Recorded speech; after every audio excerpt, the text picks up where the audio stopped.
Welcome to Bailey Price Media. Bailey, who actually played the game and knows more football than you will ever forget, know, or understand.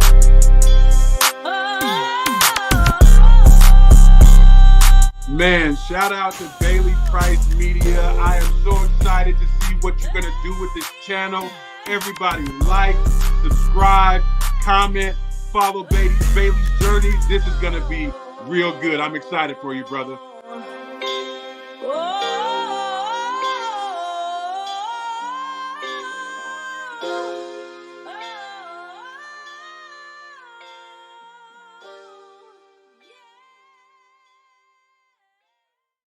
Man, what's going on, everybody? Happy Friday.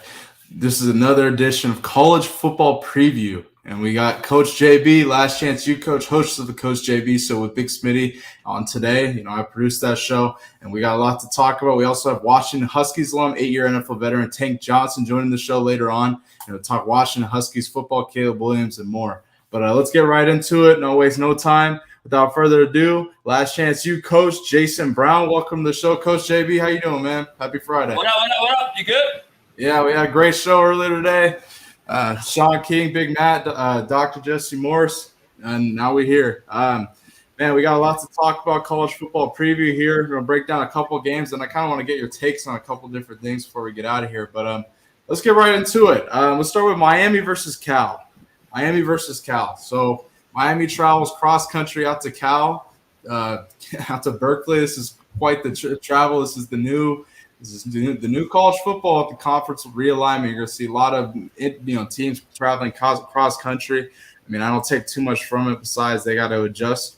But this game, Cam Ward coming off the Hail Mary game versus Virginia Tech. Some say they got lucky, is what it is. What are your thoughts on this game, just initially? Can Cal's corners cover Miami's wideouts? They have two really good lockdown corners. And I think Cal's corners are going to present a problem for Miami that I don't think a lot of people understand or realize that they are. So I think that's a critical matchup tonight to watch, or tomorrow to watch. So tomorrow's Cam Ward, so for 1,800 yards already. One of the the nation's leaders. I think he's got 18 or 19 touchdowns, few picks, 4 or 5 picks. He's only been sacked 5 times, once a game or less.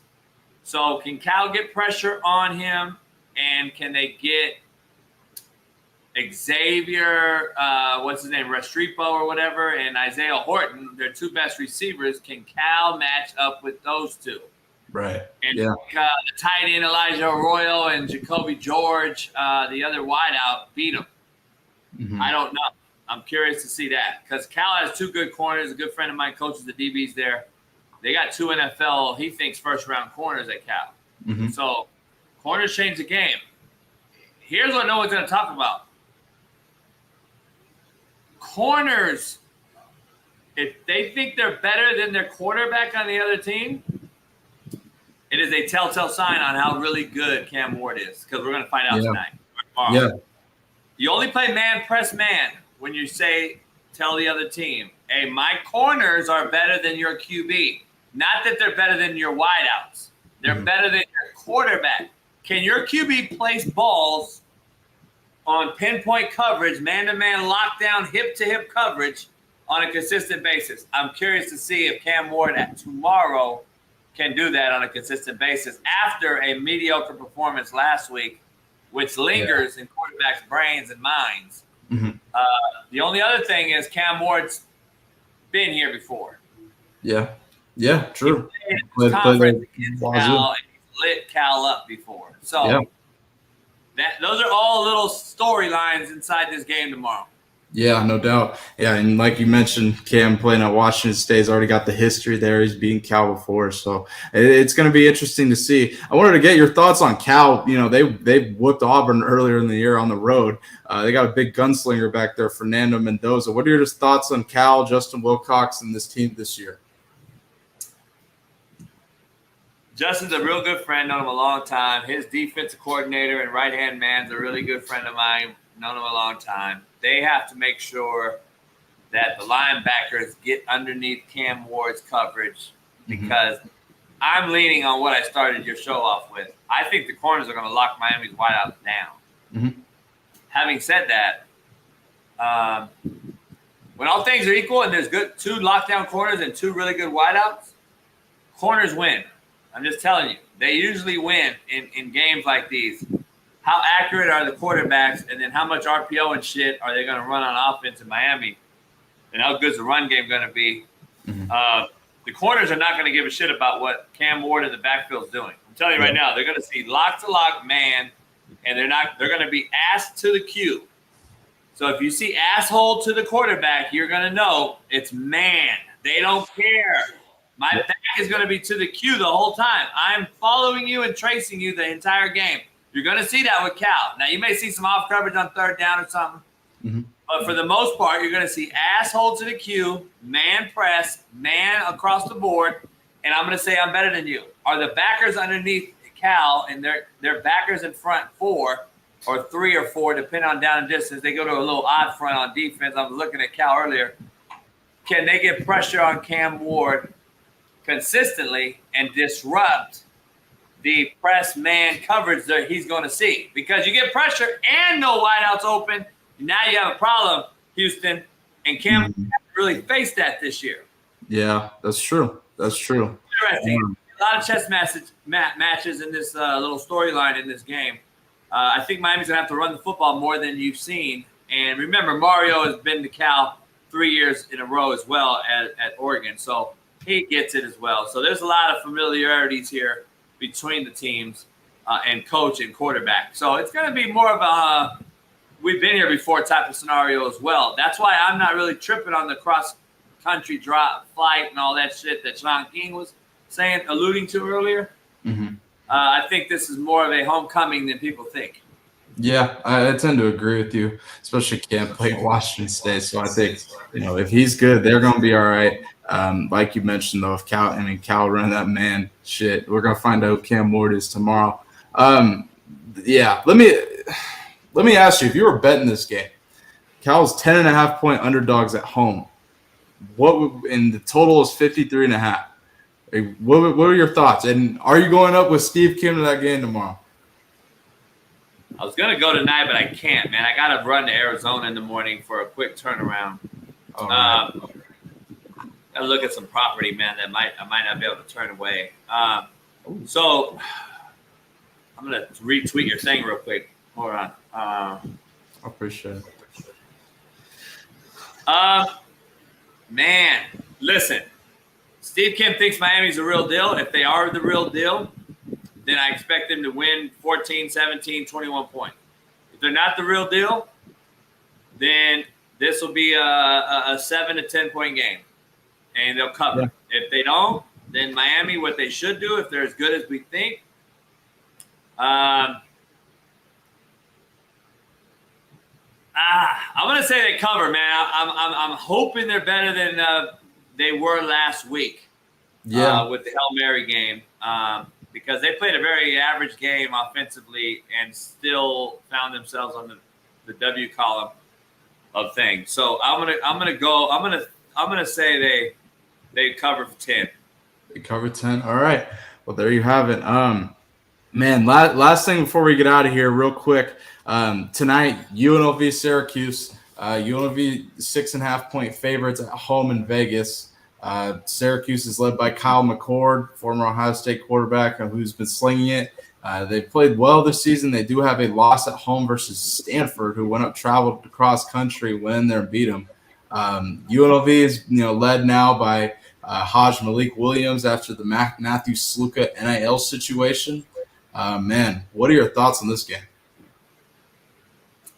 I'm going to take UNLV to roll them, man. I'm going to be honest. I think they're a playoff team. I think UNLV's a playoff team. They're all bought into Odom and that locker room now that they got rid of the little whiny shitbird, and they said they got a guy that wants to be there, not a guy that – like Tomlin says, we want volunteers, not mercenaries.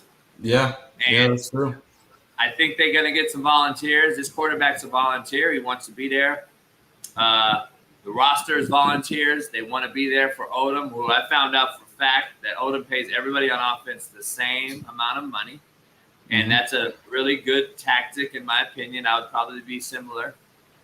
Maybe my Q would make more. But at the end of the day, it's NFL. It's ran like a business now. And I think these guys are bought in. I think UNLV is going to be a team that I think are going to show you that, hey, even though KU is not very good in the Power 5 conference and Syracuse maybe or may not be, we're still going to beat who's on our schedule like everybody else says. That's all we can do, they say. They say it in Colorado, right? So beat Syracuse. Yeah. Beat Syracuse. Beat who's on your schedule. I would like to think they beat Syracuse. I would like to think. I think that's tough to let the playoff committee say you beat 4 Power 4 teams or 3 Power 4 teams or whatever. I think this you mentioned this on your show earlier. I mean, this game is kind of the determinant for them. I don't really see them facing as good a competition the rest of the year as in a Syracuse game. So this is all the cards for them. And last thing I'll ask you before you get out of here. I know you got to go to an appointment. I actually wanted to bring in 8-year NFL veteran Washington Huskies alum Tank Johnson for this. It's Big Tank, welcome to the show. How you doing, brother? What up, my fellas? How's everybody doing? West! Yeah, go ahead, go Dogs, go Huskies. But that stands for West Coast on this side. He stands for UW. You know what I mean? Yeah, both on the West Coast shit. But the one thing I wanted to ask you, this is interesting. I just saw this on Twitter. I wanted to get your guys' take. If you have just been appointed a commissioner of the NFL, your first move is blank. Coach JB, I'll start with you.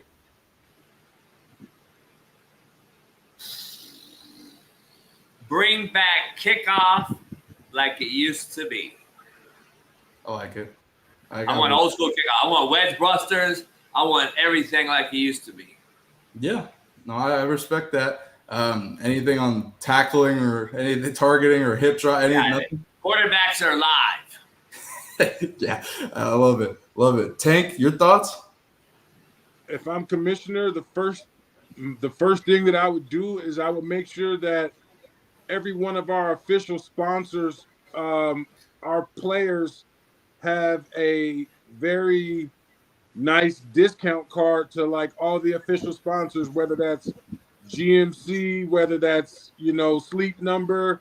I'd make sure that every single player and staff in the league has a discount card to where we can go in there and slide a card and damn near get an employee discount at all those places. Man, yeah, that's something I never even thought about. Kind of expand on that a little bit. Insurance. Better medical for Tank and all the boys. Yeah, amen. Tank, kind of expand on what you're just talking about. I like that. Why do you suggest that? Well, I mean, I just remember when when the NFL was sponsored by GMC, and at the same time I was going in there to buy my wife a Denali, and they didn't want to work with me on any type of discount or anything like that. But every Sunday I saw them as the official sponsor of the NFL, and I thought that was a disconnect. And so now you see a little bit more with like the players using Sleep Number and getting those type of deals. I just think that whatever team pays or whatever company pays all that money to have an official sponsor, if you're a retired player, current player, man, you got to work something out with the constituents.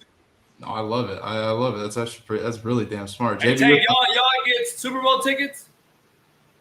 I mean, you got to pay for them. I remember when I went to the Super Bowl, we're all excited, and the first thing they did was introduce us to a travel agent.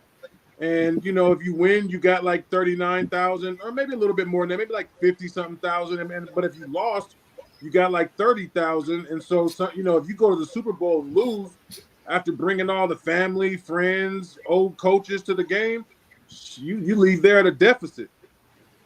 Yeah. Yeah, Weddle was telling me some crazy shit. And Weddle was a borrowed player. They grabbed him out of just for the playoffs, and he was like, after everything, he was making like $4,000 a game.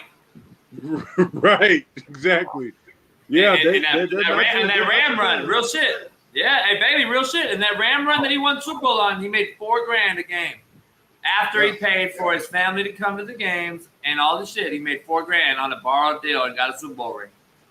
Yeah, that's unbelievable. Like that's, jeez. Yeah, that's is what Hey, it Tank, you is. got to go beat Michigan? I gotta say yes. But you know how it is, man. I mean, Michigan, they're just they're really good at what we're not really good at. Both offensive, defensive line. So it's gonna be tough. But you know me, I'm rooting for my dogs. Yeah. No doubt. Good luck. Well, Coach JB, I can't thank you enough for joining. I know you got an appointment to get to, so I'll let you roll into that. I'll holler at you over the weekend, and we'll be back right here next Friday with Coach JB for college Hey, football. Tank, I'm going to hit you once up. again. I'm coming your way tomorrow for about 4 hours. I got you, man. I'll receive you like a fair catch. Let's go. I got to look at a little property I got to ask you about afterwards. I'll hit you up. Hit me.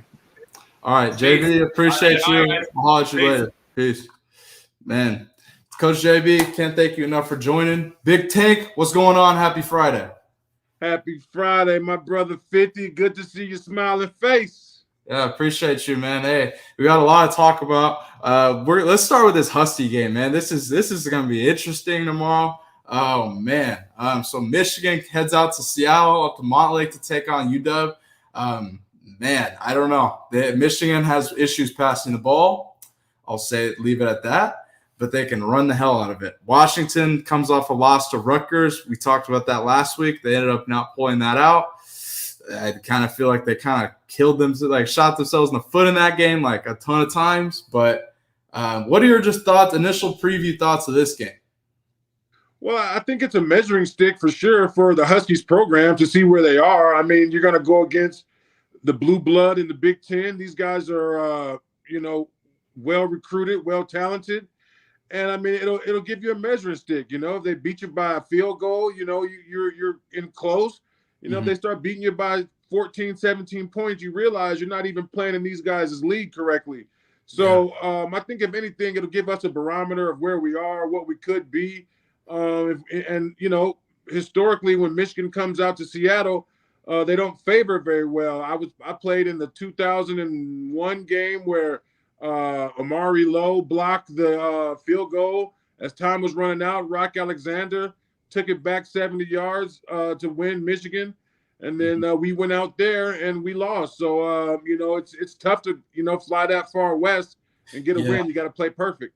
Yeah, exactly. And I mean, see, Washington is favored in this game, which I honestly am surprised by considering Michigan took out USC the way they did. Now, that granted, they're at home, so there's that.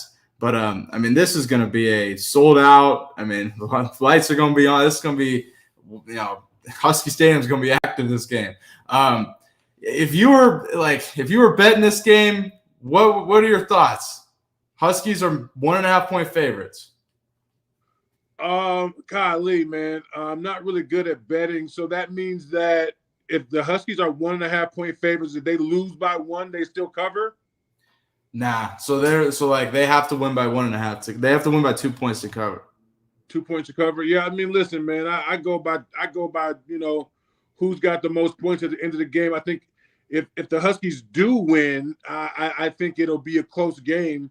What's your prediction? Let's get your prediction. Let me see. So based on the way we've been playing the last couple weeks, I'm saying if we do win, I'm thinking, it'll be our receivers that get us there.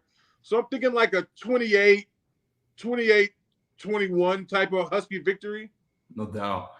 Man, this is going to be a really interesting. I'm watching this game. This is one of the games I will watch. I will probably bet this game.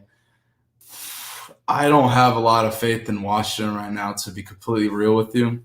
I think Michigan wins and passes for like 50 yards. I think they're going to really run the hell out of the ball. I don't know how Washington's going to deal with that, considering we watch Rutgers do the same damn thing. I think Michigan has a better run game than Rutgers, and Rutgers is probably the best graded offensive line in the country, I believe, off the top of my head. So, but you can never count out playing at Husky Stadium, the greatest setting in college football. When those stands get to rocking, it's I think it's a late afternoon game. Yeah. Let me tell you something, man. Them drunk Husky fans can make it hard out here for a pimp to connect and communicate on third down. The Seahawks and the Huskies, they got a lot in common in terms of having stadiums that are pretty loud. And so that's just a variable that you got to throw in there, and it's got to count for something. Yeah, that's the thing about the Pacific Northwest. Washington State got the loud stadiums. Go to CenturyLink, you won't be. It's the loudest stadium in the NFL, arguably. But yeah, that's gonna be one hell of a game for sure. I would, if I were betting, I would. You're gonna hate me for saying this. I would take Michigan money line and I wouldn't even think twice. I don't think. I really don't. I think this is gonna be one of those games where Washington's adjusting to being in a new conference once again, and that's just me though. I ain't mad at you. Yeah, right. No, no, I'm playing. But let's move forward here. Let's talk another interesting game here. USC Minnesota. This is going to be an interesting game. Minnesota is a tough opponent, as I would describe. Matt and I talked about this game earlier. USC is 8.5-point favorites on the road, I believe, and that's going to be – I think that's just going to be a tough game for USC considering how they played at Michigan, and Michigan couldn't even pass the ball. If USC can't stop the run, it's going to be really tough for them to win in this conference when it gets, October and November. What are your initial thoughts of this game? Man, Minnesota just reminds me of that white team in high school that always was well coached. They didn't have, D1 players, but they just played well together. They'll take your knees out. Minnesota is like, they're like robots, man. These guys will get it done. They're going to do what their coach tells you, and they're going to do it at a high level. They will not beat themselves. And I've seen a lot of times in college football, like that's a huge component. If you don't beat yourself, you got a good chance on Saturday afternoons, man, because a lot of teams beat themselves and, the moment's too big and whatnot. But I think Minnesota's going to give them all that they're waiting on, man, because, that's just kind of, these Minnesota teams like that, they get up for, schools like SC. They know that's a notch on their belt in the power rankings. I don't care if SC, isn't ranked. If you beat them, everybody saw that, so it counts for something. Yeah, and I mean, I don't see Minnesota be elite, row the boat, PJ Fleck. I mean, they're always tough. Like, I'm not going to sit here. They're not going to light up the scoreboard here, but I think they're going to give USC problems. Marion Barber, the late, great Marion Barber, Minnesota Gopher, I do believe, that's the style, Yeah. Marion the Barbarian, that's the style of running backs. What was the other, the dreadlock running back that was also in the backfield for Minnesota? He was, if you get a chance, look that up. But those two guys were, those are Minnesota Gophers. Yeah, no doubt. And I mean, I don't think USC's going to lose this game. I think it's going to be like a field goal game. I think they're not going to be one of those things where they're just like, well, let's just get the fuck out of Minnesota. We got to win this shit. And I think it's going to be really close. I think it's going to be lower scoring than most might expect, but we'll see. Miller Moss has got a lot to deal with playing Minnesota. I'll tell you that. Last game I wanted to cover with you before we move on to some Caleb Williams talk. This game I talked about with Coach JB, but just your quick thoughts. Miami travels cross country to Cal Berkeley. Cal Berkeley. Man, listen, like I said previously, man. You also got to account for these travel schedule, man. I mean, listen, flying 6 hours. I don't care how young you are. You got to put that on the scale and weigh it. But listen, I like Cam Ward. I like Miami. They've been chopping at the bit for years to kind of get back into that powerhouse that they've been, in the early 2000s and the 90s. This is as close as they've been. I like the boys from the U. Yeah, I'm with you on that. I do like Cal. I mean, I don't think Cal's going to win here. I think Cal's going to give them problems.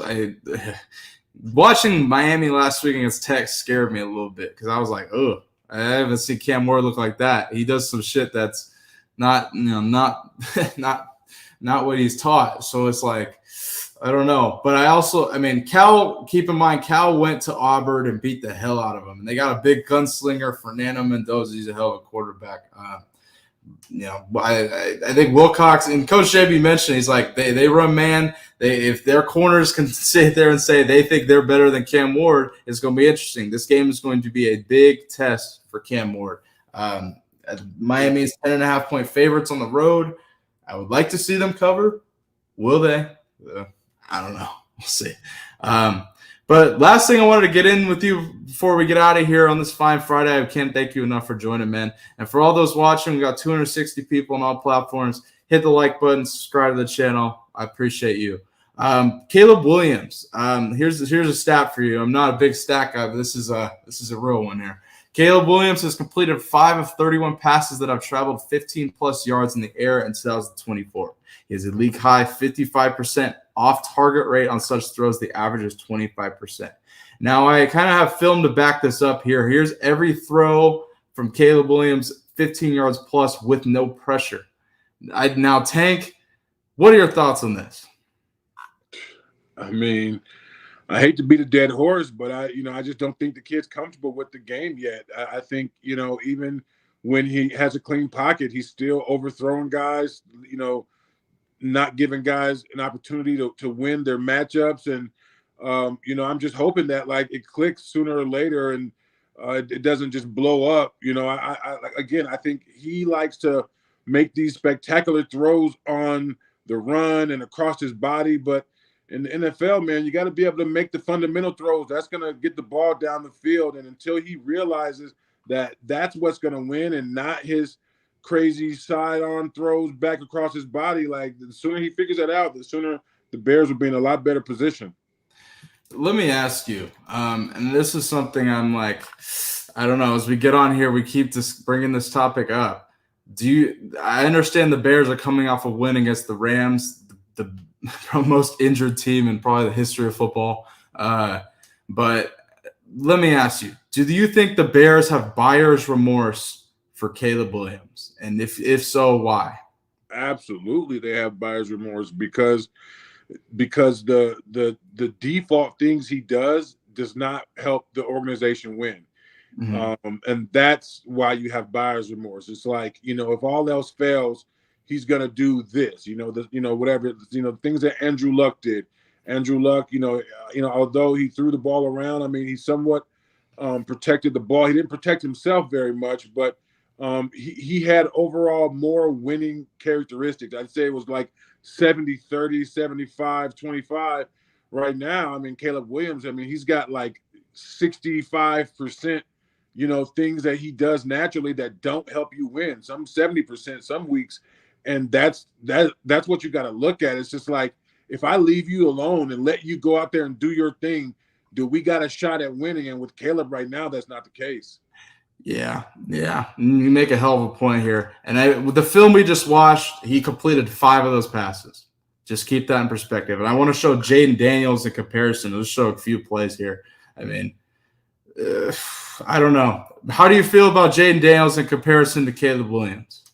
Yeah, I think Jaden Daniels just had, he was taught by, the great Ryan Porter, former Husky player, a Arena Football League legend.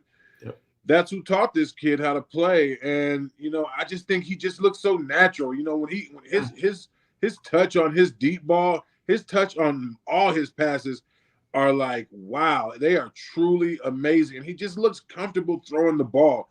And that's like a, prerequisite to play quarterback in this league. And I think that these scouts that get caught up in these big plays where he runs around and he throws the ball and, that's fine. But can he stand still, make a 3-step drop, throw on time, and deliver the ball to the receiver where he can make a play? That's all. That's what matters, So it's not, it's like having a car with shiny paint, 26-inch rims, interior done, and a fucking shitty engine. When you see those cars on the side of the road, you just got to laugh at those people that they did not invest in the framework of their car, their transmission, their engine. Fuck the paint, the rims and shit. Give me a great motor, a great transmission. Man, I'll make it from there. Yeah, and Yeah, you mentioned that you feel Caleb is uncomfortable in the Bears system. Can you break down why that is and why you think he's I'm not saying he's uncomfortable in the Bears system. I'm saying he's uncomfortable doing what's required of a NFL quarterback, throwing the ball on time, throwing the ball to the receiver where he can make a play. These managing the clock, picking out protections, understanding to take a check down that might get you 7 and a broken tackle. Just the basic things that make a quarterback. When you watch him, you can kind of watch him with a sense of like ease that he's going to do the right thing. He doesn't do any of that, in my opinion. Yeah. Let me ask you if what needs to change? What needs to change for him to him to start picking some of this shit up here? Because it's not like they won against the Rams. He threw for 170 yards. I mean, I don't know. Jay Daniels is out playing him right now. What does Caleb got to do to pick up his production here? Well, I mean, what they need to do is they need to simplify what he's doing and maybe give him certain reads that's what he works on that week. 3-step bang, 5-step bang, get the ball out, and if I were them, I would say, okay, I got to run it. If it's 3rd and 10, I'd send a running back to the flats. I'd run a tight end on a out route, and I run somebody behind that and just give him 3 layers of receivers to look at, let him make the decision and go down the field. But I just think like opening up the entire playbook to this kid right now, I think it's doing him a disservice because his head's spinning. Yeah. Let me last thing I'll ask you on this Caleb Williams things, and we'll get out of here. This is so interesting. They invested in all the pieces around him except the offensive line. I feel like that's the part that they let down in that investment. Do you agree to that at all? Before you answer, I also will say to defend the offensive line, a lot of the shit that Caleb does puts them in a horrific position. When he just bails out of the pocket without any pressure, that fucks the offensive line. I will say that, but go ahead. Yeah, when a franchise drafts a number 1 quarterback, that quarterback usually makes everyone around them a little bit better. Let me tell you something. When Eli Manning got to the Giants, he made, Chris Snee and all those guys household names because he makes those plays. Those guys feel that they have to, block that much longer, that much better for this guy. Oh my God, he's shown that he's going to make plays. I'll take a holding call before I get him hit. The quarterback play raises the level of all the other plays. If your quarterback's not making plays that bail out those linemen some plays, let me tell you, man, it's really tough to get on the same page to where everybody's got to be perfect. You draft a quarterback number 1 because he's a generational talent that's going to make your line better, your receivers better. I think right now he might be the weakest link, and if that's your weakest link, then it's going to be even more glaring on your line. No doubt, yeah. Well, we're going to find out. They play the Panthers and led by Andy Dalton now, which I actually think is better for the Panthers. They look just think about like all the spectacular runs Mike Vick had is because someone is on his O-line got their ass kicked and he had to take off and run, but you never saw how the O-line never got credited for being a bad O-line. It was just chalked up as a great play by Mike Vick. That's what we need. Yeah, no doubt. That's a hell of a point you make there. What Bears Panthers Sunday? Your thoughts? Take it on the Red Rifle, Andy Dalton. Andy Dalton, man, I got a legendary story about Andy Dalton. I'll tell you someday. Well, I'll tell you real quick. So when I was on the Bengals and we drafted Andy Dalton, we thought Carson Palmer was a better quarterback, and we actually held a little mutiny to that was the year Carson Palmer threatened to retire, and we were this close to going back and going on a private plane and getting Carson to come back, but he didn't come back. He went and played for the Cardinals. Andy Dalton played for the Bengals, and the rest is history. But I think Andy Dalton's on a quest to end his career at a high level. I think the Bears better watch out. Yeah, I agree with you. And 2 games I've seen from Dalton, I mean, we're seeing a lot of bad quarterback play this season. He looks pretty damn good. I mean, shit. He threw for 303 touchdowns his first game. I mean, and that's legit. I mean, he's essentially an old school quarterback. I mean, now you watch all these quarterbacks have come in the league now. They don't even look like Andy Dalton no more. So he's a throwback already. Yeah, man. Yeah, that's facts. Oh man. Well, I don't know about that game. I don't know. I'd probably take the Panthers to win. To be honest with you, the more I think about it, I'm like, whenever Andy Dalton took over, they seemed to look a lot better. I don't know what. It's tough with Bryce Young. Ugh, I don't know. That's an unfortunate situation for him, but that's football. Yeah. So, that kid was your size, 50. He was tiny. Bryce Young's like 5'9". Like 5 inches on him. But hey, Tank, I appreciate you so much, man. I can't thank you enough for joining here on this fine Friday. We cover Washington Huskies and Michigan, and that's going to be a hell of a game tomorrow. I mean, I know we're going to be watching. It's going to be great. Cover Caleb Williams as well. The Bears have buyer's remorse. We'll put it out later. But hey, Tank, I appreciate you joining, and I'll holler at you offline. And thank you so much, man. My pleasure. Talk to you, man. Peace. Talk to you soon. Peace. Man, great show this fine Friday. I can't thank Tank Johnson and Coach JB enough for joining. To all you watching, thank you so much. I appreciate you. Channel is continuing to grow every week.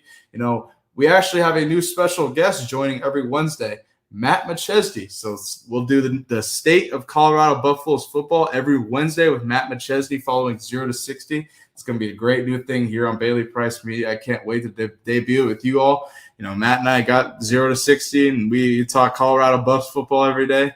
And so now we're going to get a little flavor of it here. So stay tuned for that next week. We will be back right here Monday, 5 p.m. Eastern for College Football Review with Dana Sanders. Can't wait for it. I appreciate you all joining me, and have a great weekend of football. Peace.